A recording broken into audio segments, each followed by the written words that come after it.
오늘은 골로새서 12번째 시간으로 성도의 존재론적 이해, 성도의 존재론적 이해라는 제목으로 같이 하나님의 말씀을 나누도록 하겠습니다. 우리는 우리의 성도의 존재가 어떤 존재인가에 대해서 정확한 이해가 필요합니다. 그래야지만이 우리의 신앙생활을 하면서 헛갈리지 않을 수 있기 때문이에요. 제가 질문 세 가지를 오늘 말씀을 시작하면서 던져 보려고 하는데요. 첫 번째 질문은 이런 거예요. 나는 예수님을 믿고 새로운 존재가 되었기 때문에 완전히 거룩한 사람인가 하는 거예요. 두 번째는 내 안에 죄의 본성이 남아 있기 때문에 나는 아직 지금 예수님을 제대로 믿지 않고 있는 사람인가 하는 거고요. 세 번째는 기독교 신앙 안에 영적인 단계가 있어서 각자 믿음의 수준이 다르다고 이야기할 수 있는가 하는 겁니다. 이런 것들을 우리가 성경적 입장에서 이해하지 못하고 잘못된 이해를 가지고 있으면 우리의 신앙이 잘못된 방향으로 길로 갈 수 있게 됩니다. 성도의 존재에 대해서 바른 이해가 있어야지만이 우리의 신앙이 건강할 수 있는 것이죠. 저는 오늘 본문을 통해서 과연 우리 성도의 존재가 어떤 위치에 있는지 함께 묵상을 해보려고 합니다. 본문 5절은 헬라어가 무슨 단어로 시작하고 있냐면 네크로사테라고 하는 단어로 시작해요. 그래서 이 단어가 무슨 말이냐면 죽이라라고 하는 거예요. 죽여라. 그래서 이 5절이 강조하고 있는 것은 뭐냐면 죽이는 거예요. 죽이는 거. 그러면 무엇을 죽이라고 얘기하느냐? 땅에 있는 지체를 죽여라 이렇게. 그런데 헬라어에 보면 죽여라가 먼저 나온단 말이에요. 그래서 가장 먼저 나오는 단어가 가장 강조되는 단어이기 때문에 죽여라 이게 더 강조되고 있는. 그래서 뭘 죽여야 되냐? 땅에 있는 지체를 죽여야 된다. 여기 땅에 있는 지체라고 할 때 먼저 지체는 무엇인가? 지체는요 멜레라고 하는 단어인데 이것은 어떤 그 구성의 일부를 의미하는 단어예요. 그래서 우리가 땅의 지체를 죽인다라고 했을 때는 이런 의미가 있는 거죠.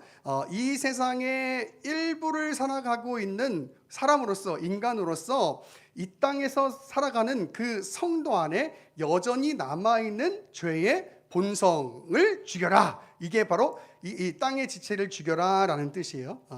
그런데 그것을 이제 성경은 그 땅의 지체에 관해서 뭐라고 얘기하고 있느냐? 그 남아있는 죄의 본성에 관해서 뭐라고 얘기하고 있느냐? 음란과 부정과 사욕과 악한 정욕과 탐심으로 나열을 하고 있어요.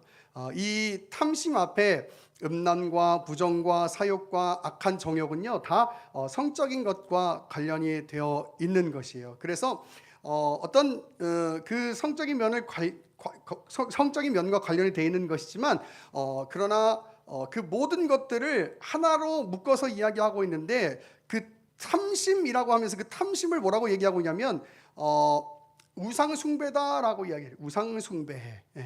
여러분 탐심이라고 하는 뜻은요 어떤 뜻이냐면 더욱 많이라고 하는 단어와 플레온이라고 하는 단어인데 그 단어와 가지다, 에코라고 하는 단어가 합성되어 있는 단어예요. 그러니까 탐심이란 무슨 뜻이 있는 거냐면 계속해서 무엇인가를 소유하려고 하는 의지를 이야기하는 거예요. 욕망 이런 걸 이야기하는 거죠. 그리고 여러분 생각해 보세요. 그 계속적으로 무언가를 소유하고 싶어하는 그 인간은 결국 그 소욕은 어디서부터 나오게 되냐면 내 안에 존재하는 불만족으로부터 나오는 거예요. 그러면 이 땅에서 이 내 안에 있는 만족을 완전히 채울 수가 있느냐? 그럴 수가 없단 말이에요. 그렇기 때문에 결국 끊임없는 만족을 추구하다 보면은 그것 때문에 뭐가 생기냐면 바로 죄가 생긴단 말이에요. 그건 하나님을 섬기는 것이 아니다라고 이야기를 하고 있는 것이죠. 여러분 저도 참 사고 싶은 물건이 많거든요. 그런데 그 사고 싶은 물건을 다 사면 그러면 내 인생이 만족스러울까? 또 다른 내가 갖지 못한 또 다른 것들이 찾아옵니다. 그거는 물리적인 것뿐만 아니라 가시적인 것뿐만 아니라 비가시적인 것들을 통해서도 또 우리가 갖지 못한 것들을 계속해서 추구하게 돼요. 여러분 그러면 결국 우리 삶은요 피폐해지고 망가질 수밖에 없어요. 그래서 성경이 이야기하는 거예요. 탐심은 하나님을 섬기는 게 아니고 우상 숭배다, 이렇게 얘기하는 거죠. 어떤 이 앞에 나와 있는 뭐 음란, 부정 뭐 이런 것 같은 어떤 성적인 것들을 포함해서 재물에 관한 것이든 권력에 관한 것이든 힘에 관한 것이든 내면적인 정신에 관한 것이든 그 모든 것들을 계속해서 이 세상의 것들로 채워가려고 할 때 그것은 하나님을 섬기는 것이 아니고 우상을 섬기는 것이다라고 이야기를 하고 있는 거예요. 자, 땅에 있는 지체를 죽여라라고 이야기하면서 탐심, 그리고 그 탐심은 우상 숭배라고 이야기를 하는데, 여기에서 우리의 존재가 어느 위치에 있는지를 정확히 알 필요가 있는 거예요. 무슨 얘기냐면, 여러분, 당연히 우리는 예수님을 믿고 나서 하나님의 말씀을 따라서 살아야 한다고 생각하는 사람들이에요. 그죠?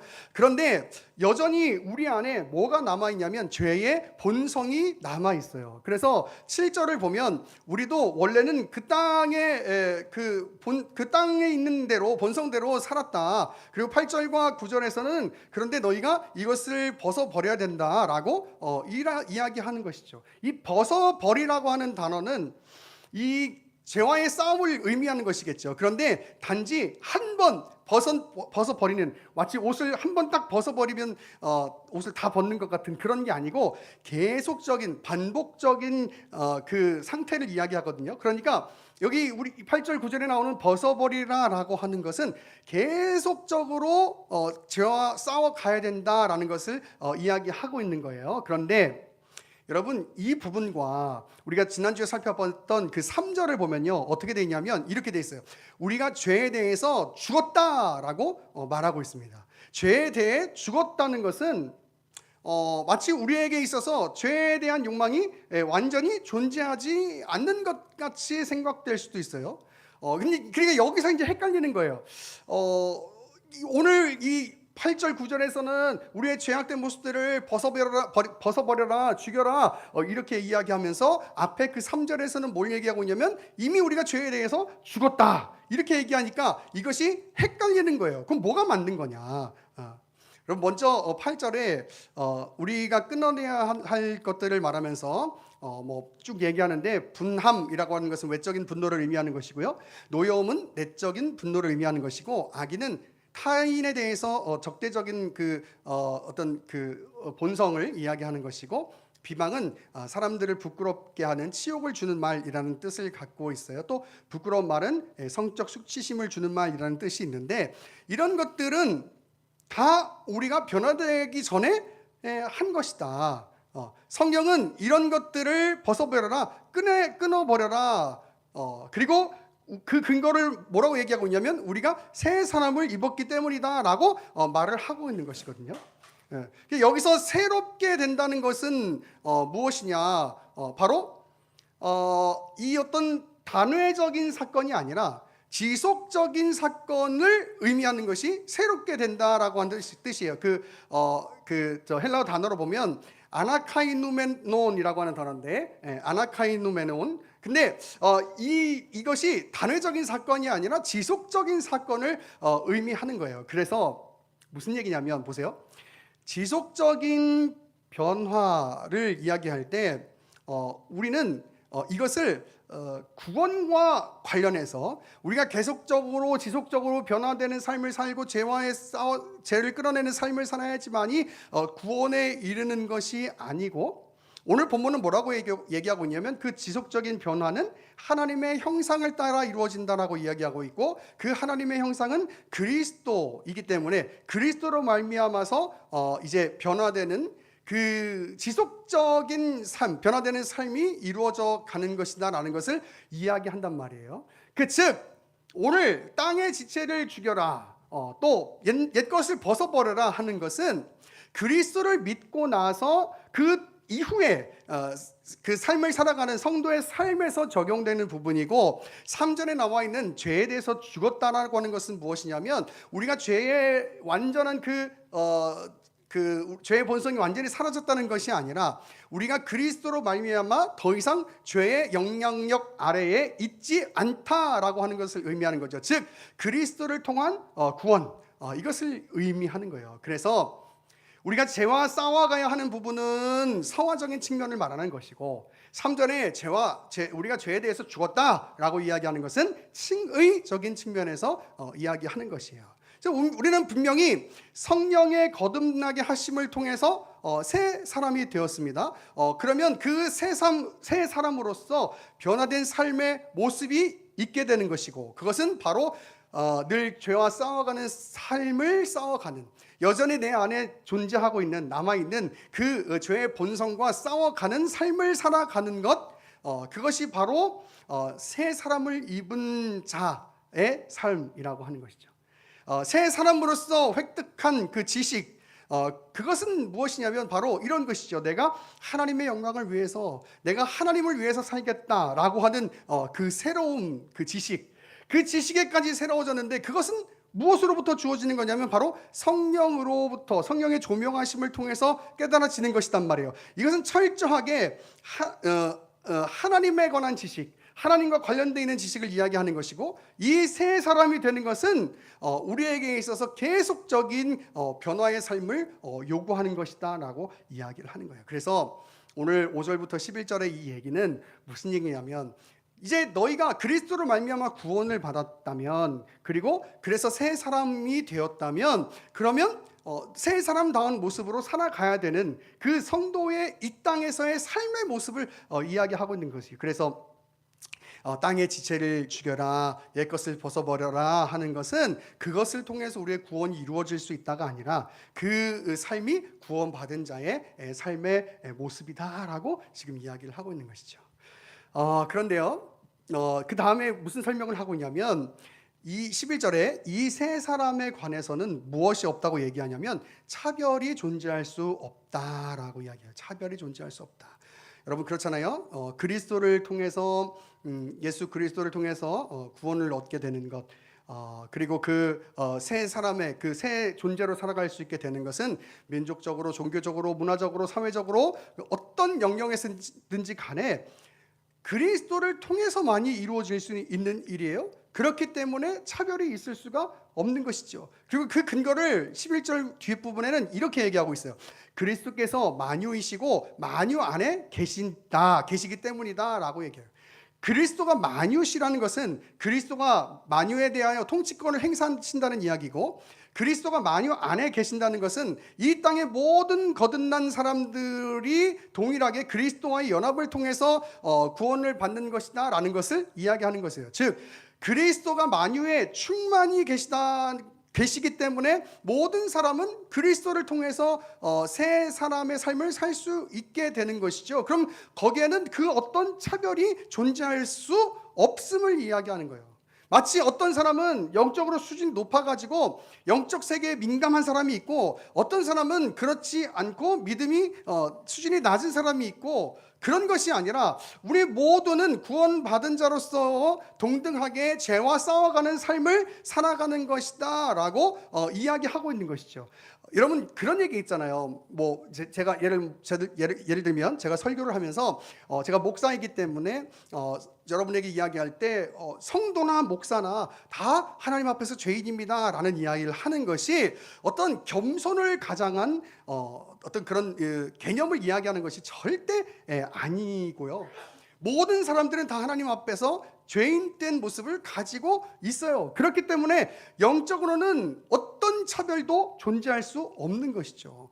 제가 지금 이 얘기를 하는 이유가, 제가 말씀 서두에 세 가지 질문을 드렸어요. 첫 번째는 무슨 질문을 드렸냐면, 나는 예수님을 믿고 새로운 존재가 되었기 때문에 완전히 거룩한 사람으로 존재하는가 라고 이야기했을 때, 우리의 구원에 있어서는 우리의 죄의 영향력이 절대로 미칠 수가 없죠. 왜냐하면 우리의 구원은 하나님께서 창세전에 예정한 것이고, 그 예정된 구원이 그리스도의 죽으심과 부활을 하심을 통해서 완전히 이루어졌기 때문에 우리에게는 그 구원에 있어서는, 적어도 구원에 있어서는 그 죄의 영향력이 절대로 미칠 수가 없으나, 그러나 우리는 이 땅에 살아가면서 여전히 우리 안에 그 죄의 본성이 남아있기 때문에 늘 죄와 싸워가는 삶을 살아가는 거예요. 그래서 나는 완성된 거룩한 존재가 아닌 것이죠. 우리가 진정한 완성된 거룩한 존재가 되려면, 영화로운 존재가 되려면 어디서만 그것이 가능하냐면 바로 하나님의 나라에 이르게 되었을 때, 그때 완성된 그 완전한 거룩, 완전한 영화, 거기에 성화, 여기에 우리가 이르게 되는 것이죠. 오늘 본문이 지금 그의 설명을 하고 있는 거잖아요, 그죠? 두 번째 질문이 이런 거예요. 내 안에 죄의 본성이 남아있기 때문에 내가 예수님을 제대로 믿지 않는 사람인가 하는 거예요.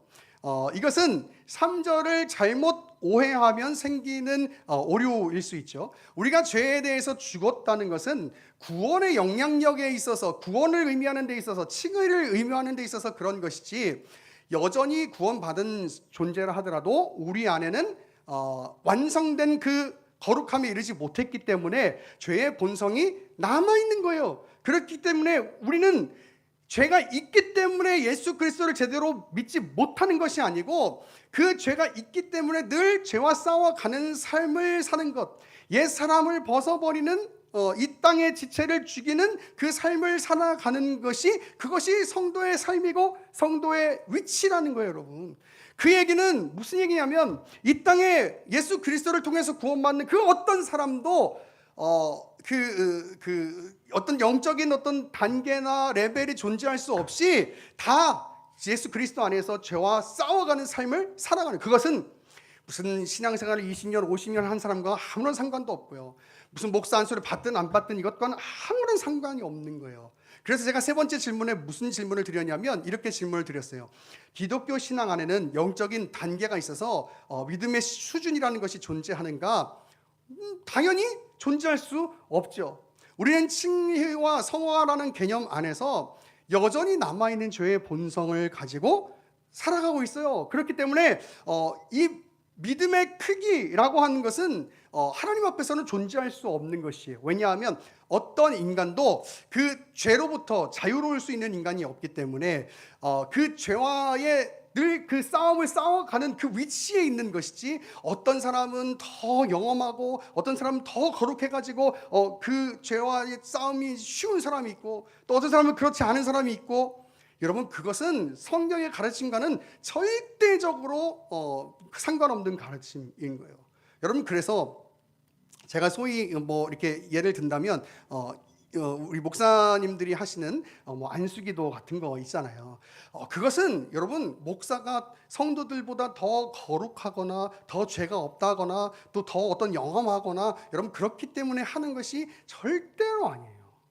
그 안수기도에 대한 의미는요, 마치 우리 대체로 그 대체적인 종교성으로 뭘 생각하냐면 이 영험하신 목사님의 이 성령 충만함이 내 머리에 손을 대는 순간 그 전달이 돼가지고 찌릿찌릿하면서 전도가 돼가지고 나에게도 그 성령 충만이 임하게 되는구나, 나에게도 그 능력이 임하게 되는구나. 여러분, 그건 토속적인 샤머니즘적인 생각이고, 그 안수 기도를 한다는 것은 어떤 질서적인 측면이, 역할적인 측면이 더 강한 것이지, 그것이 영적인 어떤 단계나 수준에 따라서 되어지는 일이라고 이야기하는 것이 절대 여러분 아니라는 사실을 기억해야 돼요. 그렇기 때문에 여러분, 우리가 예배하는 것, 또 예배하러 가는 것을 우리가 잘못됐다고 이야기할 수는 없으나, 그러나 어떤 한 사람에 집중하고 그 사람에게서 어떤 능력이 흘러나올 수 있다라고 맹신한다면, 여러분 그것은 굉장히 잘못된 성경의 가르침이라고 이야기하는 것이죠. 오늘 11절에 뭐라고 얘기하고 있어요? 차별이 없다. 예수 그리스도를 믿고 거듭난 그 세 사람의 삶을 사는 것에는 헬라인이나 유대인, 민족에 관한 이야기죠. 할례파나 무할례파나 또 야만인이나 수구디아인이나 종이나 자유인이나, 심지어 종이나 자유인이나 이렇게 얘기해요. 여러분, 제가 뭐라 그랬어요? 종은 그 당시에 그냥 주인의 재산에 불과했다고요. 그런데 그 당시의 문화 안에서 이 얘기가 받아들여질 수 있는 얘기가 아니잖아요. 그런데 이 사회적 어떤 신분과도 상관없는, 아무런 상관없는 일이 바로 그리스도를 통해서 새 삶을 사는 사람들의 삶이다라고 이야기하는데, 만약 오늘날 우리가 목사와 성도가 다르고, 장로와 집사가 다르고, 집사가 평신도가 다르고, 그래서 마치 그렇게 직분을 받는 것이 어떤 영적인 단계를 밟아가는 것, 혹은 뭐 방언을 하지 못했던 사람이 갑자기 방언을 하게 된다든지, 뭐 아니면 기도를 하지 못했던 통성 기도를 하지 못했던 사람이 통성 기도를 하게 된다든지, 이런 것들을 가지고 어떤 영적인 수준, 어떤 영적인 단계라는 식으로 이해를 하기 시작한다면 그것은 여러분 기독교를 토속 신앙으로 만들어 버리는 거예요.